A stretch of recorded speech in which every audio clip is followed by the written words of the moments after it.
Hi, this is Josh, and you're listening to Zoosh Unzipped, a podcast where we talk about critical issues and only facts, nothing but facts. Yo mga ka-unzippers, welcome to Zoosh Unzipped, the podcast where we dig deep into critical issues and bring you the facts, only facts. And I'm your host, my name is Zoosh, or you can call me Josh as usual.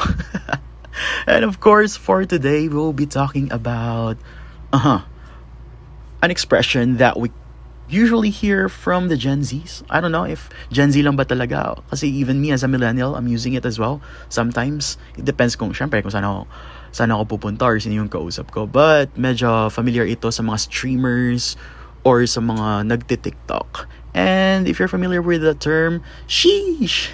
Yeah, it's a new slang.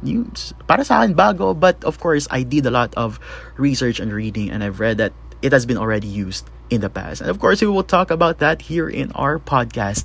And we will also talk how it became popular and kung sino-sino yung mga gumagamit nito, ano yung mga platforms. At nabigyan ba ito ng bagong kahulugan? Kung nagamit din ba ito sa nakaraan? Parang ganun. Something like that. And other theories na makapagbigay ng sense sa slang na ito. Kasi I know that a lot of you has been hearing this expression. And for me, it sounds like, funny or cool sometimes. But yeah, if you have read more about this term, then ma-appreciate mo talaga yung beauty, yung words or yung mga makabagong wika through internet and multimedia. And it's amazing. Yeah, so let's go. So we'll be talking about when was sheesh first used. And of course, personally, di ko nga alam or baka di lang talaga ako updated, but I just heard about this term when I used TikTok, and I was surprised when I've read a lot of journals and websites that sheesh was actually first used in 1955, and imagine ilang years na yun, and that was according to Merriam-Webster's dictionary. And also, sheesh is also used by the famous basketball superstar LeBron James in 2010, and this expression was made more popular by him. So imagine, yun pala yung origin, and kahit hindi ako updated sa ganong term. So yeah, it's actually very surprising that it already existed a long time ago. And also, sheesh can also be found in the Oxford's Learner's Dictionary. And the meaning of sheesh is actually, it is used to describe being exceedingly irritated or finding it difficult to believe in something. And yun yung first na meaning ng sheesh na nakalagay sa Oxford Learner's Dictionary. So basically, it was more inclined into into something like negative. It has a negative meaning. But then, of course, sabi ko nga, nag-evolve yung panahon. And the Gen Zs... What's good about Gen Zs is they were able to find new slangs and new terms na kahit din naman ako, na-adapt ko na yung mga new terms na yun. And they gave a new entire meaning sa term na sheesh. And saan ba nag-start? Of course, sa platform na TikTok. Kahit din naman ako sa TikTok ko din naman narinig, sabi ko nga, diba? And also sa mga streamers.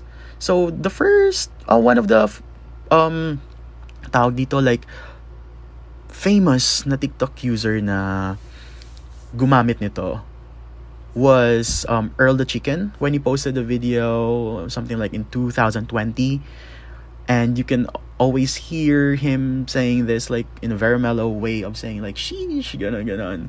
And of course, his expression was picked up by some of the streamers, one famous streamer, si Valkyrie. She's playing Valorant and other games, and of course they have been using it every time they're playing games as well. And of course, today social media and technology, and as I've mentioned in my previous podcast, that communication and information is rapidly spreading. So mabilis yung trend, and mas ginagamit siya ngayon ng mga Gen Zs, and of course until nahawaan yung mga yung mga oldies, mga Gen Zs and baby boomers and everything. So it's amazing that it started with one user, and then from 2010 hindi siya naging sikat, and then biglang ginamit lang ng isang user sa TikTok and then everybody use it like in different platforms like on TikTok, on YouTube, and what else, like even Twitch. It is a platform for streaming, and even Spotify kung may mga nagpo-podcast and everything. So yeah, great thanks to TikTok kasi most of the slangs that we're using right now came from that platform, and until Sheesh has become a global sensation. So before, di ba, sabi ko like sheesh was used as an expression to express disappointment, annoyance, or surprise. But now it gives a lot of more meaning. Parang naiba yung meaning nga dahil parang nag-evolve din, and parang nabibigyan na siya ng bagong meaning kasi iba na yung usage, and that's the beauty of words. Like it also evolves and nabibigyan siya ng ibang meaning. Like even the slang, di ba? And it's very wonderful. So right now, it gives a fresh new meaning, and hindi lang siya used to like, you know, describe disappointment, but now it's also being used like to describe, like, you know, if you're happy that someone did it, like for someone, sheesh, grabe, nagawa niya yun, parang ganun, like wow, parang something like that. And it's great how that term evolved from 1955 to now na nabigyan siya ng entire meaning. And that's the beauty of our words and the slangs that we're using. And in my own opinion, paano ba na relate yung sheesh sa multimedia? Of course, when it comes to communication, it gives beauty. Parang doon natin naiintindihan na nakikita natin yung dynamic nature ng words, and doon din nakikita natin kung paano nga nag-evolve yung means of communication natin na even though it was in the past, still yung trend na yun mabilis siyang nag-viral or mabilis siyang kumalat among people, and it was eventually being used by a lot of people. And that's the beauty of multimedia nowadays, and of course communication. It's very dynamic, constantly evolving, and continues to shape our communication and our internet culture. So it's a reminder that language is of course a living entity, constantly evolving, and meets the needs of its users. So you know, it will remain a prominent part of our digital lexicon. So I think that's a beauty of sheesh. And of course, one thing I've learned about this podcast is that yung mga words na ginagamit ngayon, like for example, the slangs that are being used by Gen Z, hindi lang siya like gawa-gawa lang. But of course, there will also be a basis sa mga words na they can come up with. Like, you know, the Gen Zs, the millennials before.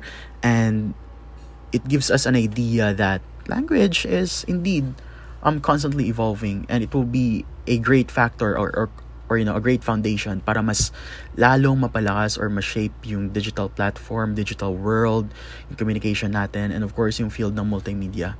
And you know,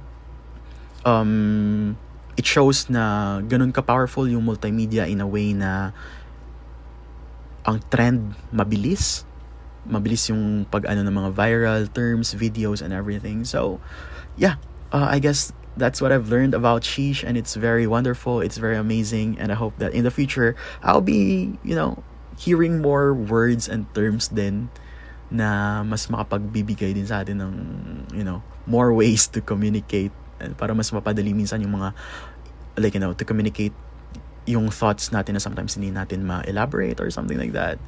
And yeah, I'm excited, and it's amazing that that's how language works, that's how the digital world works, and also yung multimedia. Yeah. Thank you so much for joining us on this episode of Zoosh Unzipped. Stay tuned for more insightful discussions on pressing issues. If you have any topics you'd like to discuss or explore in the future episodes, feel free to reach us through email. Until next time, stay informed, stay critical, and stay safe.